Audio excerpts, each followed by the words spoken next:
Hey guys, and welcome to another GameXplain discussion. I'm your host, Derek Bittner, and I'm joined today by Ted from Brain Scratch Comms to discuss the latest information on Fire Emblem If. So let's get started. So Ted, there's been a crazy amount of information coming out about Fire Emblem recently, mainly from Famitsu and just other stuff. Like, it's really like they're ramping up the hype mode for the game in Japan, since it does come out in June. And interestingly enough, every week from now on, Famitsu's going to have a new section detailing new stuff about the game. So they're really trying to push this game in Japan. And of course, we get to see all this because there's tons of Fire Emblem fans out there translating everything. So I thought we'd go over the stuff that's come out recently, and there's a lot. Like a ton of stuff out here, but probably the biggest mode, and maybe even the most controversial, is Phoenix mode, which allows fallen characters to be resurrected immediately on the next turn. So it's even more casual than casual mode. At that point, why even play the game? Just... I agree with you. It's like, at that point, you just want to play the game for the story. Yeah, like, at that point, like, why not just, I don't know, like, cut the battles and then just show the dialogue? Like, to be honest, there's nothing inherently wrong with that. This game is definitely pushing its plot a lot more than... I don't want to say other Fire Emblem games, because, unfortunately, despite loving Awakening, my experience with a lot of Fire Emblem titles is pretty small. I never actually managed to beat Fire Emblem 7, and so many of the other games are so expensive or in Japanese. But at least when compared to Awakening, this game is definitely trying to push its plot an awful lot more. So, like, if there was just an option to, just watch the story unfold, like, I wouldn't really have a problem with that. That's the reason why a lot of people play the game, whatever. Like, because Fire Emblem has a reputation for being hard, really, really hard. Why do I have to reset this chapter, like, 3 times? Can't I just go on, please? Why? But, like, you don't even have to play. I don't know. I'm conflicted about it, to be perfectly honest. It's like a super easy mode, because I'm reading here, and the explanation for it is basically it's intended for those who struggled even on casual mode. So they could not get the game down. They were just having too many problems with it. And I guess it's nice that they're taking those people into account, but it's still so weird that I know that Fire Emblem games can be tough, but I don't think I've ever considered them that hard that you need to have a revival. Like, how often are you losing characters if you have to have them revived after each turn? It seems a little crazy to me. So basically, this mode's just for Ryan, then?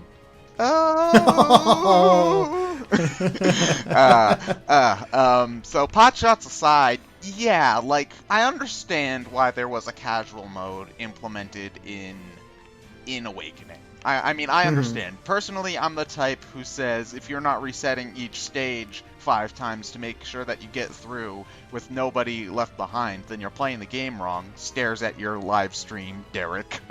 Hey, that's why it's a hardcore mode, or just, I can't...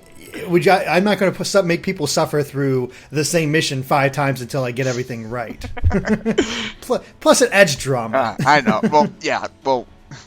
Yeah, that's why it's specifically a challenge run. But, I think part of the challenge in Fire Emblem is, getting through in order to keep all those characters alive. You like all of them. Mm-hmm. You don't want any of them to die. I think the only thing is that, like, I never played casual mode, but I think it also kind of defeated the entire point of the strategy to Fire Emblem. And actually, I love Awakening support conversations. One of my favorite ones is between the Avatar and Virion, because they basically their support conversations are playing chess. And Virion will always beat Robin at chess, but Virion also, like, loses all of his pieces by the end of the game, whereas Robin is trying to make sure that none of those characters are gone. And I think that really kind of sums up the way that you play Fire Emblem's strategy. Like, you play a lot more conservatively than some other games because you want to make sure that no unit's left behind. It's different than, like, in, say, Advance Wars, where you can just keep on making more units, so it doesn't really matter if you send in a Suicide Squadron.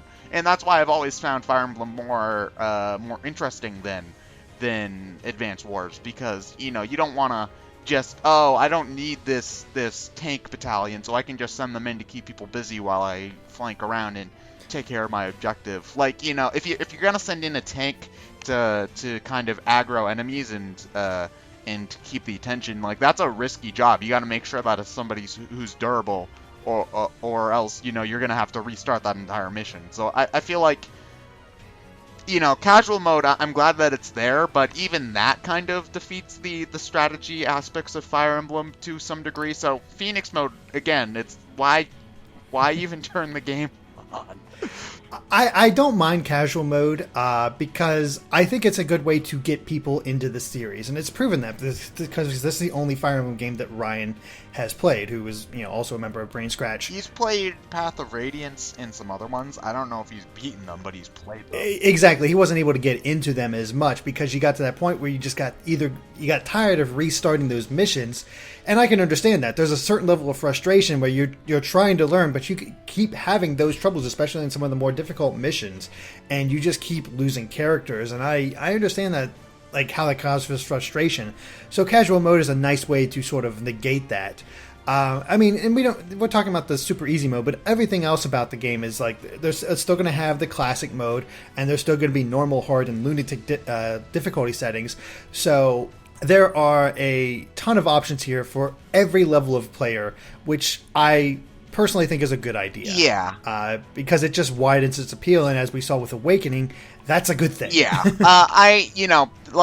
My confusion about it aside, again, having the option in there doesn't hurt anything, you know? Like, I can just choose classic normal mode, which is usually the way I play these games.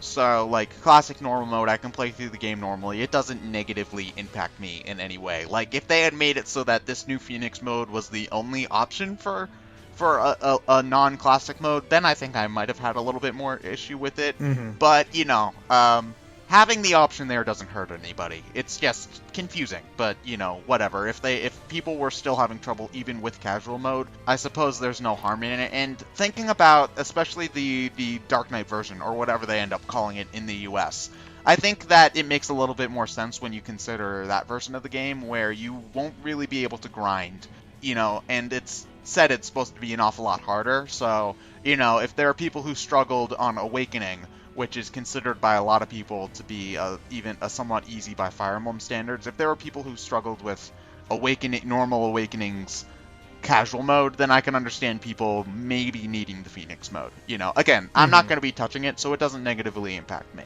It's just, exactly. I just find it a little bit confusing. But again, if it's something that I can ignore, then I really don't care. Yep, I think that pretty much sums it up. And, you know, it's also interesting to see that the game is expansive, and the fact that they're going to allow up to 9 save files in the game. Basically, each campaign you get adds 3 extra save files. So you'll start with 3, but if you get the DLC for the other side and the third route, then that adds 3 more save files for that. So I kind of like that idea, where you basically have 3 dedicated save files for each. You're not have 1 save file for Hoshido, 1 for Nor, and 1 for the third route. I like that they're keeping it expansive like this. Yeah, because, you know, expansive RPGs like this can't fit more than 1 save file. Cough, Pokemon. Cough. But yeah, you know, it's nice to have a lot of different options, because, you know, I'm just basically the kind of type who doesn't like to erase a save file unless if I need to. Like, if I'm playing through the game again, I'm going to start a new save file. I don't like deleting them. It's like erasing all of those hours of gameplay that you've done or something. I don't know. And, you know, it's nice to have backups, especially in the case of the Nor campaign, because if you, let's say, at Chapter 10, you're doing okay, you make a save file, and then you get to chapter 15 and you're suddenly screwed. It would be a good idea to, like, every once in a while make a new save file so that you can go back and, you know, maybe replay things, allocate experience a little bit differently.